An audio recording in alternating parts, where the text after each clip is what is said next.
మెట్లు ఎక్కేటప్పుడు దిగేటప్పుడు మోకాళ్ళ నొప్పి సౌండ్ ఎందుకు వస్తుంది? మెట్లు ఎక్కేటప్పుడు దిగేటప్పుడు మోకాలు నొప్పి రావడం, సౌండ్ రావడం ఇవన్నీ కూడా ఆర్థరైటిస్కి సంబంధించినవే. అయితే earliest sign of osteoarthritis అంటే మోకాలు అరుగుదల మొదలవుతుంది, స్టేజ్ 1లో ఉన్నాము అని చెప్పడానికి మనకు హెల్ప్ చేసేది ఏంటంటే మెట్లు దిగుతున్నప్పుడు నొప్పి వస్తుంది. మెట్లు ఎక్కదానికన్నా మెట్లు దిగుతున్నప్పుడు నొప్పి వస్తుంది స్టేజ్ 1లో.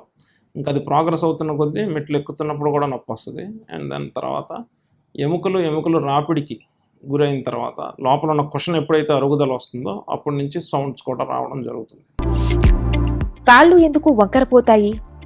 మోకాళ్ళు అరుగుదల తీవ్రత ఎక్కువైన కొద్దీ గ్రేడ్ 4 దాటిన తర్వాత మోకాళ్ళలో ఒక పక్క వెయిట్ బేరింగ్ యాక్సిస్ మారడం వల్ల తిన్నగా ఉండాల్సిన కాళ్ళు ఇలా బౌలెగ్ అయిపోతాయి. కొంతమంది పెద్దవాళ్ళు ఇలా వంకర అయిపోయి మనం విలేజెస్లో చూస్తాం, ఇట్లా నడుస్తూ ఉంటారు. ఎందుకని? అరుగుదల తీవ్రత బాగా ఎక్కువయ్యి ఎముకల్లో ఆటోమేటిక్గా బెండింగ్ స్టార్ట్ అవుతుంది. దాన్ని వారస్ డిఫార్మిటీ అంటాం, which is common deformity of arthritis.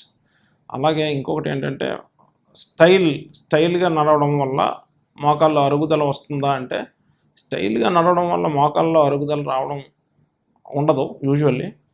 మోకాళ్ళలో అరుగుదల యూజువల్లీ వచ్చేది ఈ ఆర్థరైటిస్, కీళ్ళ వాతాలు వీటితో పాటు హైట్ వెయిట్ రేషియో. మనం ఎంత హైట్ ఉన్నామో దానికి కంపారబుల్ వెయిట్లో ఉండాలి. ఎక్కువ ఓవర్ వెయిట్ ఉన్నాం అనుకోండి, మోకాళ్ళ మీద ఒత్తిడి ఎక్కువ పడుతుంది. అలాగే ఎక్కువ మట్టం వేసుకొని కూర్చోవడం, ఇండియన్ టాయిలెట్ వాడడం, అలాగే ఏజ్, వీటన్నిటి వల్ల కూడా మోకాళ్ళ అరుగుదల వస్తుంది.